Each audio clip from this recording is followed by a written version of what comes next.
describe slam poetry? I think this is kind of a bigger question that keeps being asked. Basically, we like to compare it to darts, or family game night is the metaphor I use, where it's competitive poetry. I think a lot of people disregard it because it's competitive and, oh, you know, like, you're just writing for the audience, or you just have this certain style that works, so you just do that, but I don't think that's true. I think it depends on the person, and I think that was evident at CUPSI that, you know, the reason why we're all there is family game night.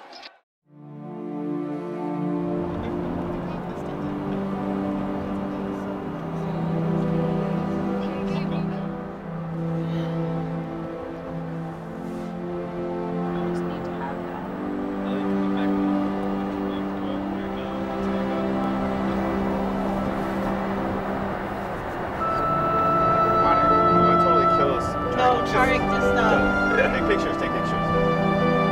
Point the little speck on it. Yeah, you said it once. You said it. When I was a student at UNC, there wasn't much slam, but there was some slams that were happening on Franklin Street and in the community, and so folks would come out a lot of times from UNC, people from EROT, which back then that was pretty much the only poetry group on campus. So Tariq Luthun had the idea to have another poetry organization on campus that would facilitate a lot of different things happening, but one of the main goals I think he had was to select a team that would compete at CUPSI. You know, we threw some stuff up, we were inexperienced, we just, you know, did our first thing. But like... We started 2 years ago, almost 2 years ago now, by having a hybrid open mic slam.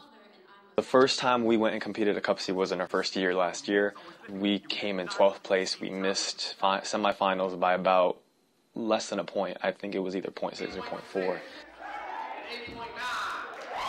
And I was really looking forward to doing more this year, and I was really optimistic coming into 2013. We'll be in New York around 9 a.m. Yeah.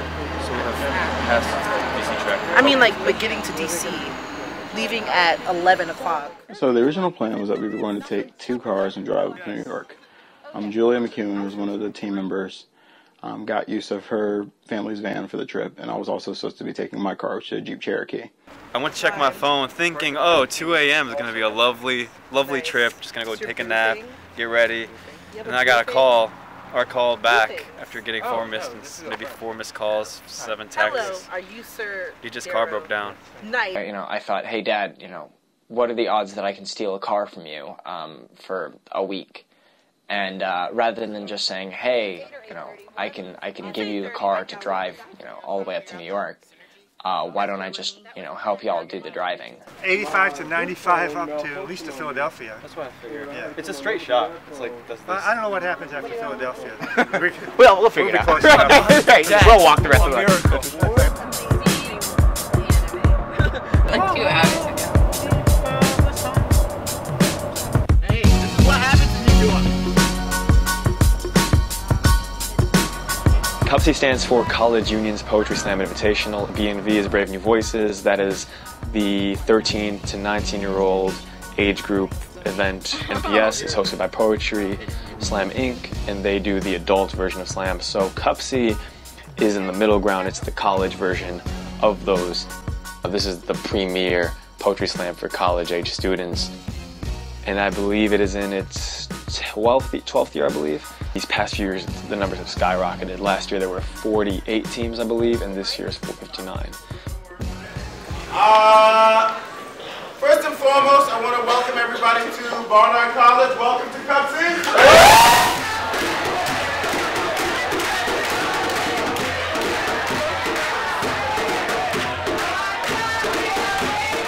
As far as the community at CUPSI, like that was the thing I was most excited about going for this year. Whereas last year, because I didn't know anybody and I had just gotten into slam that year. Mocha or brown sugar, reply firmly that no, we are adobe-based and dirt skin and earth people with a flavor-like foundation and The problem with raw talent is if you have raw talent and you don't put the work in, that can cause problems. And we did have some of those problems. People together.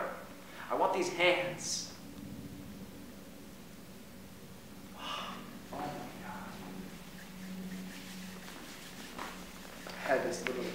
I think right before the first bout, after we had run all the pieces and everybody had their stuff memorized, because that was the big thing. It wasn't that the poems weren't good. It was that they hadn't completely memorized everything they had to have memorized by that point. So we're really worried about would they be slipping up on stage, and were they completely confident with the words they were speaking and spitting, to the point where they would deliver like as strongly as we knew they were capable. We've all been there, man. Don't worry about it. No. That's why we run multiple times. Are you the only one memorizing a brand new NP anyway? I think so. I think the answer to that is yes. What I told them then is, I reiterated the same thing I told them the first practice. Y'all are the most talented team I've ever coached. That being said, y'all are really going to have to go in the next 5 days, and imagine if you just put all of your energy into the next 5 days, what is possible. The bouts were already out, and we had seen them.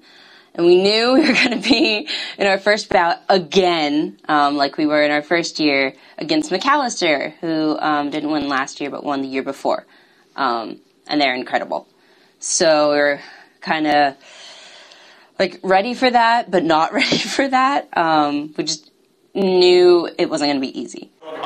We are going to be calculating scores. You don't look at them. They don't apply to you. Points are not a point, and I know it's redundant, but they don't matter. You just go out there and do the best version you can do of this poem, because that's what we're doing all past 2 months. Y'all are ready the best. The bouts were set up so that there would be 5 teams competing against each other 3 times. I was told that I was going to be a floater for the first round, and that didn't really bother me just because I knew somebody would have to sit out in every bout. Last night, the dumpster played witness to a shooting. But I promise, you can have it by the It was mostly UNT versus McAllister in the beginning. And then in the 3rd round, Simmons College really started to just pull out all the stops. And I understand. Insecurity. I was a living slot machine like... After pulling the 2 in the first bout and coming in 2nd place, we really had no room for error. We got work to do tomorrow.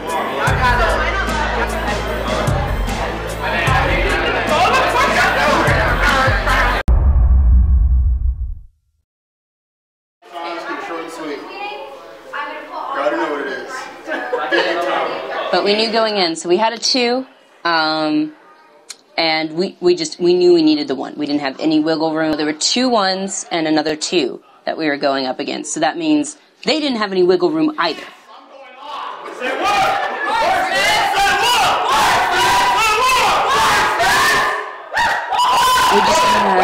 We just went into it, just knowing all the pressure, but then trying to kind of keep that at bay. There was a whole lot of nervous energy on my end.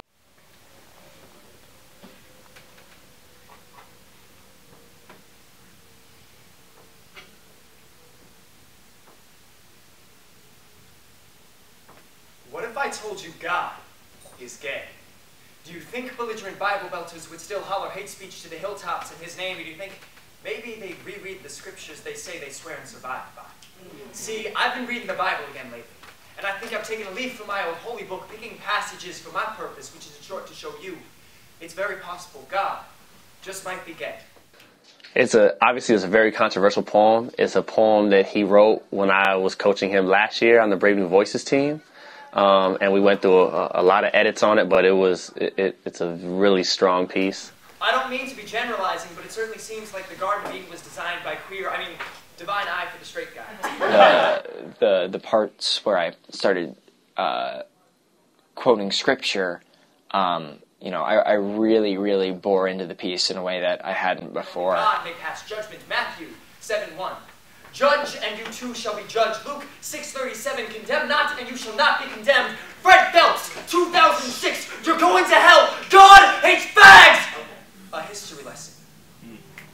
A faggot is a bundle of sticks, originally used as kindling for fires that engulfed days when they were burned at the stake. People were fiery. But see, Moses came across wood on fire and saw God. What is a burning bush but bundles of branches on fire? Isn't it funny how faggots and God can look the same sometimes? Everybody hit really hard. That was the first time Gabe had gone up with an indie. And he was incredible. Like, the entire crowd was just like, what? The echoing stream guiding me through this dark hallway. I see my dad, a tower over my mom who's crumpled on the floor bleeding. My fingers curl for the first time. My breath heavy and rasp. Oh, what? You gonna do something, boy? You a man now?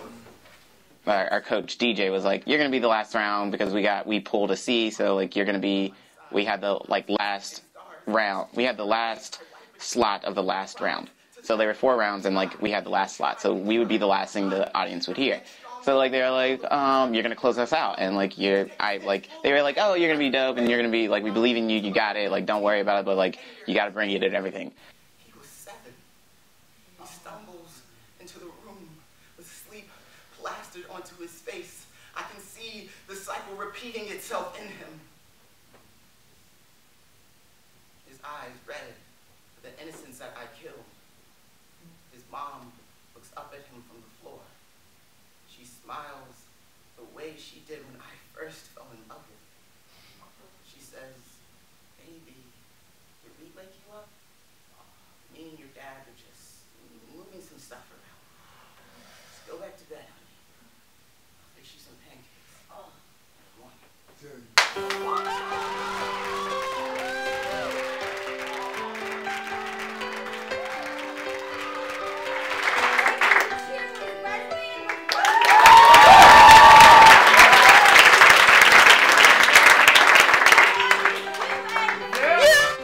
We were surprised, I guess, at getting the one, but like very grateful and just so happy.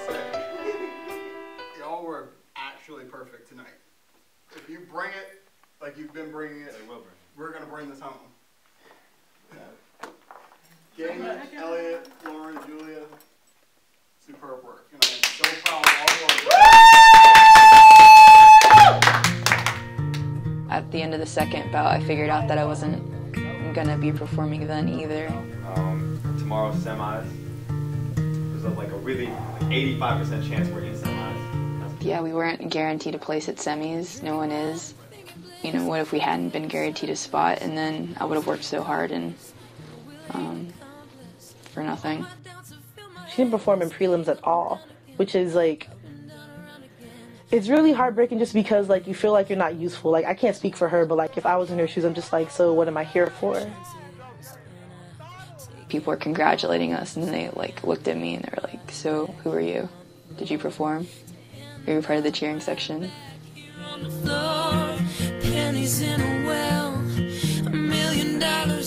It's not about like people congratulating you afterwards. It's about, you know, I worked so hard to get on the team.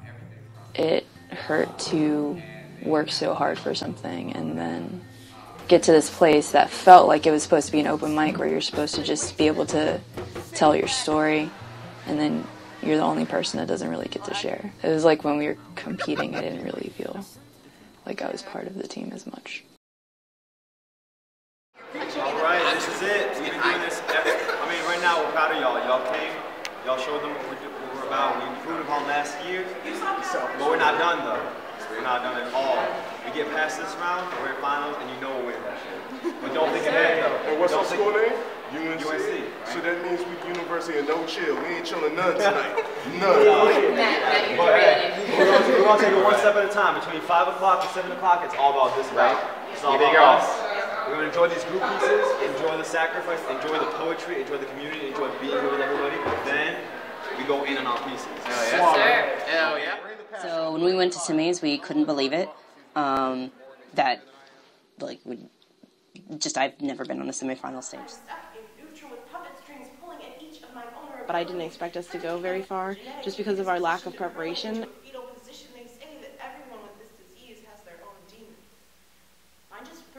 And teams that I've been on in the past, again, at a different competition, did not make it, like, barely made it to semis and then did not make it all the way to finals. And so I didn't necessarily even expect us to make semis. That was a real shock for me. All right. You can slow it down a little bit. You're at 225. Slow it down a little bit. Voice is pretty good, but you gotta break that box with your body, especially in this poem. Like, we were a little worried going into semis because the thing is we knew that we had strong pieces. It's just we were worried that we would run out of steam.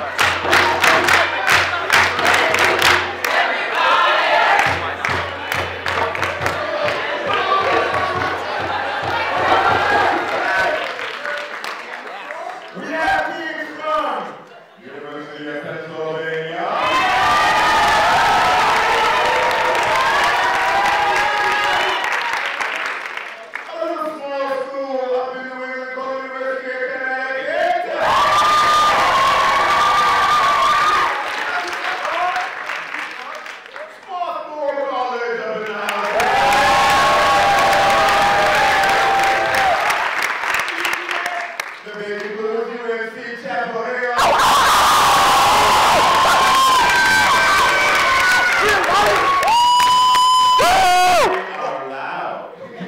And rounding out the first round, we have CUNY Brooklyn College. So Elliot and I did our how to parody a slam poem, and that we threw that up first, and we had no hope for that. Elliot and I have a love-hate relationship with that poem, and we were like, let's just get through this. It's a group piece. How to parody a slam poem. Step 1. Make sure the audience knows they have never heard this poem before. Your idea is totally unique and original, like Instagram photos. Or 50 Shades of Grey. Or Nicki Minaj. Nobody mocks slam poetry. Nobody. Step 2. You're a poet. Everything you say is deep. Watercress into puppy larva. Our banana turtles beating loudly. But the more levels of poetry you have, the higher score you'll get. It's like And we almost went over time because people loved it. And kept interrupting us with like these shouts and stuff, and we had not prepared for that at all. Sing! You're freestyling! Sing! Can't actually sing?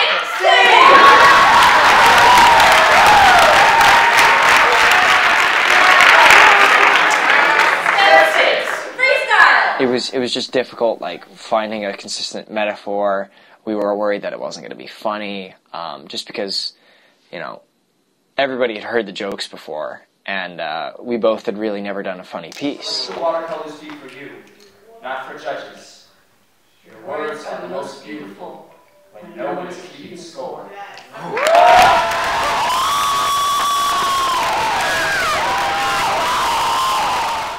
We just didn't.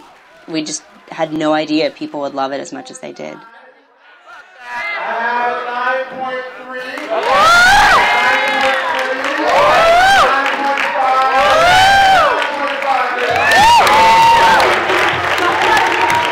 couple of them had really done well and gone in, and a couple of them had, it seemed like they were a little nervous, maybe a little shaky, and I think semifinals, they seemed to have gotten in the swing of things. You know, they had, the ice had been broken. In the semifinals bout, they really lost themselves in the poem.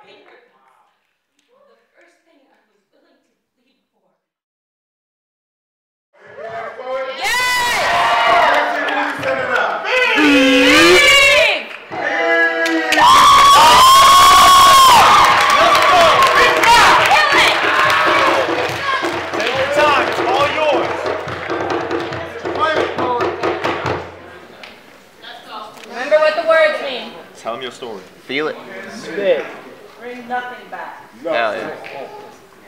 Go in, poet. Tell me your story.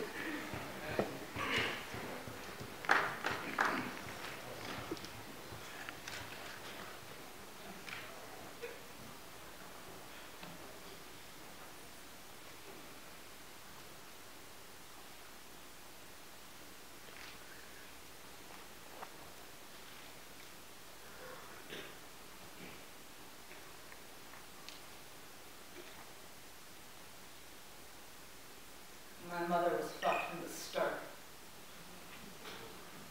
She learned to count on her papi's empty brandy bottles. She learned to iron in the morning of my abuela's only day of work, and she learned how to guard her plate from the hunger etched into her brother's china pattern. At 12, she learned the worst of a seamstress's calluses how to divide her paycheck by the pricks in her fingers because empty stomachs make easy targets. Don't you dare feel sorry for my mother. You take the pity in your eyes and burn it because it has no place in my mother's story. At 17, she divided her paycheck between rents and textbooks, boyfriend, college, work. She bounced it all on the tips of her fingers until It was amazing. Just the most incredible performance I have ever seen from her, and I hope she continues to like grow from that point. I'll get the fuck out just like you told me to. I'll run just like you told me to, and I will keep running until I'm one of those women you helped me dream of. Until I am even better than the woman you were supposed to be. Until I am every hope that we have for each other. But mommy, when that happens, I have to come home. And I'll say, please forgive me. I know you said never come back, but mommy, I made it. Proud of me. That's the wild card of talent. You know what I mean? Like I'd much rather take effort over talent any day. It's just a really great piece, and I haven't seen her perform it to that caliber to this day. All right. With a total of 112.2 points, in second place, Brooklyn College.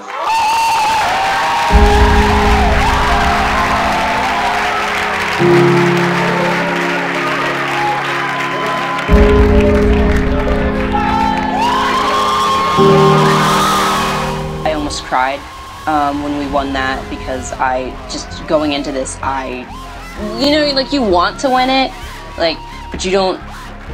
I didn't necessarily see it happening. Like it wasn't like this like concrete thing in my head. And it was happening, like we were on our way to finals.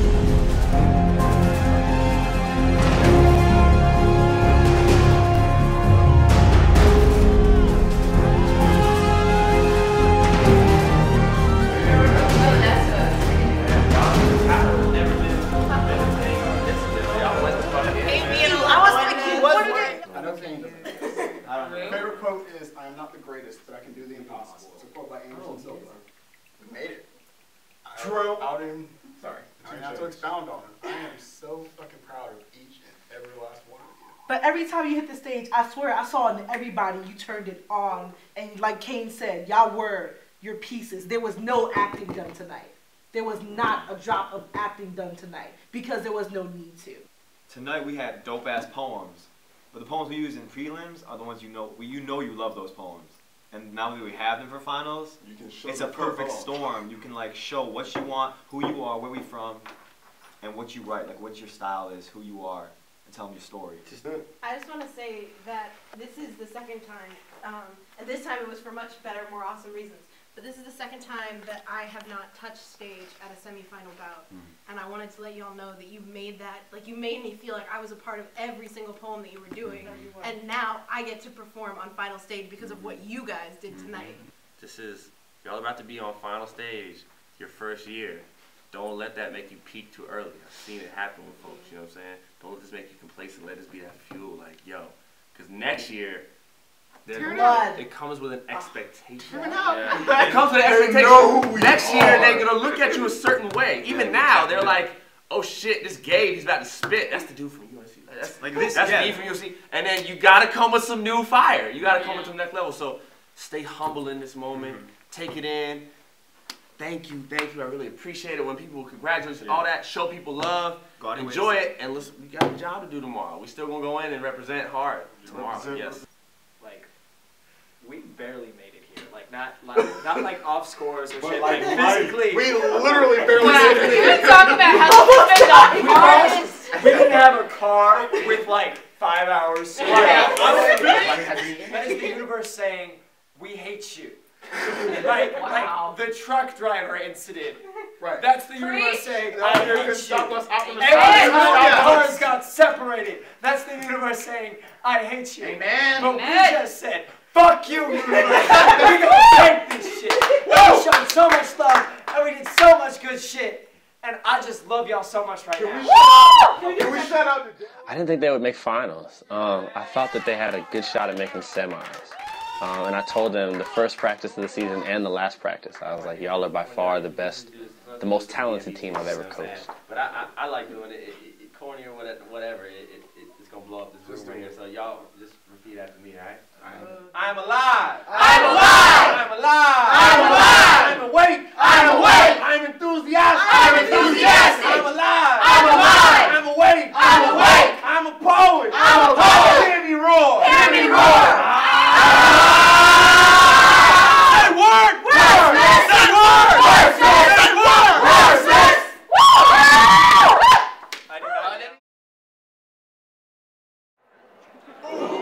I feel so good like I knew I would. Ooh, I feel so good. Ooh, I feel so good like I knew I would. Ooh, I feel so good. Ooh, I feel so good like I knew I would. Ooh, I feel so good. Ooh, I feel so good like I knew I would. Ooh, I feel so good.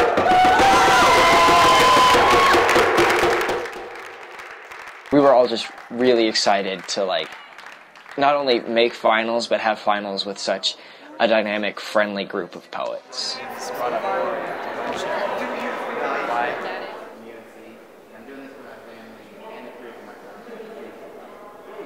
We were just like, let's just do this. Let's go out with a bang. Let's really enjoy this experience for what it is. Like, it's not winning, and that's wonderful, but I just want to experience it. And I think they get it and we got it, and based on their present, they help other people get it too. Started from the bottom, but I made it to the top. Won't stop to the tippy. All my niggas rolling with me. Is you with me or against me? I be super tipsy. I be super fly. Aliens be chilling with. Toe tagging, body bagging, killing all the competition. On a mission for addition of this money, man. I'm wishing, but I'm focused anyway. And I'm here to say today. Better yet, I say the game. I'm the lion, never tame. It's a shame, it's a pity. I ain't never been a bad guy. Anybody got a problem? Only question why I try. You know how it's gonna end. Me being victorious. Always do it big, like my name was notorious. Middle fingers up like I wish a nigga would. Got some hair on my University of North Carolina, Chapel Hill. Who are you sending up? All right. It wasn't as, I think, cutthroat as you would expect it to be because so much is on the table.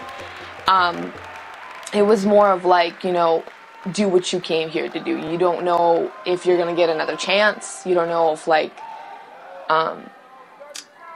you don't know when the next time you're going to perform at a national stage. So I think they realized it, and they realized they could win, that they were really good, and they pulled up performances that I haven't seen before from them.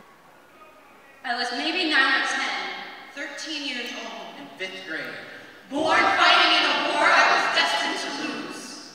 Instant messaging memories don't fade as quickly as type-faced tag-alongs. You don't have to be grown to learn the biases you will be defined by. I was definitely feeling, the stress, the intensity, everything that comes together at once when you suddenly have to stand on a stage in front of 800 people, or whether you're trying to figure out whether or not you're going to be standing on a stage in front of 800 people, something you have to mentally prepare for. My body has never been something to serve for writing. But I promise, you can have it by the mouthful. How else can I tell you that you are more than fat and flab? You're a full course of gorgeous. We are still learning to love ourselves whole. When we went over for the group piece, that kind of broke my heart. I kind of blamed myself for that entire piece, and it took me until my poem to really kind of get over that. Lauren coming to the stage. Keep clapping until she gets up here.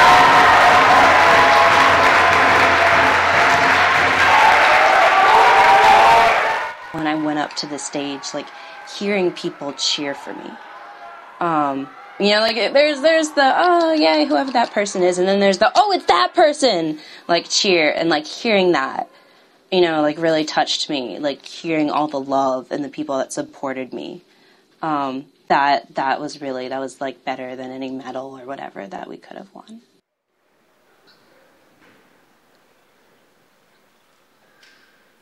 To the woman who walked into my mother's studio, took one look at the paintings of our family, and proceeded to tell us how those Orientals really like to stay out of the sun.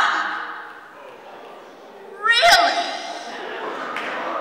Okay. Clearly you must have missed it in the last couple of decades. That was the most intense I've ever done that piece. I think I was just in a place where I was like, I have all these emotions. I need to be really angry right now. Oh, this is convenient. Stranger stumbling drunkenly into a ceremony you can never understand. From 5 textbook pages on children doused in napalm, there is still a fear of burning here. So forgive us if we are not ready to join you in the sun.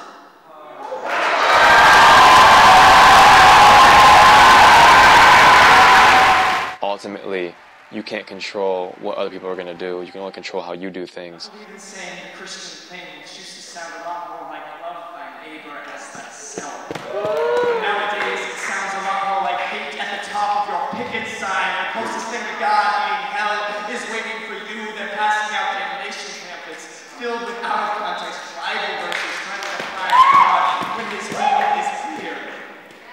He is acceptance. He is pride, he is humility, he is just, God is perfection, God is protection, God is love, but most importantly, God is gay.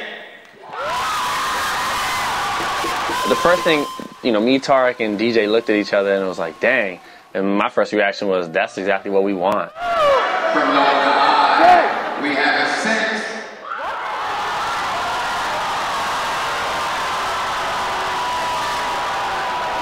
Everyone booed that 6. The whole place was like exploded. I don't know how many people there were in there. Maybe more, maybe 800. I don't know. But it's exactly what we want to do, because that person they're going to think about that 6 for a long time. Like everyone in there that saw it, they're going to be thinking about that 6, but also that person that gave that 6, they're going to be thinking about that for a long time.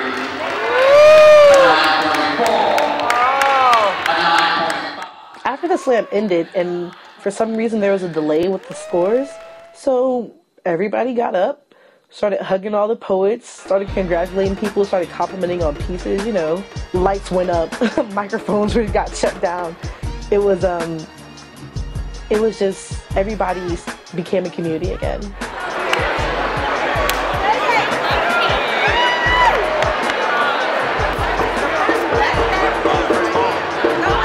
I think the beautiful thing about the slam and our scene in general is it doesn't matter what place we get. I mean, the place is definitely a nice little number to give people who don't really know what this community and this family is about. But at the end of the day, we could come in 59th place and it wouldn't matter because I know how strong our poetry is, how talented we are, and how passionate everybody here is for the art form. It was an incredible experience. It was dope. It was a fun time. You go somewhere and you're with people for 4 days, 5 days, however long, and they share the most intimate parts of their life. It's a really deep, strong bond, and I think that the level of safety that is fostered in the community there allows people to create these bonds, and that, it really shows what poetry can do. I feel like whatever happened in the finals was mainly just icing on the cake, because I feel like the fact that we made it to finals, the fact that we did so well, the fact that we're nationally recognized now, is just so much more important than what the scores are in the final bout. It was just great to suspend reality for a little bit and act like we could all be poets all the time. People know our name now. People know our name now. Like, we barely made it, and then we're on final stage. They know who we are, and hopefully they won't forget anytime soon.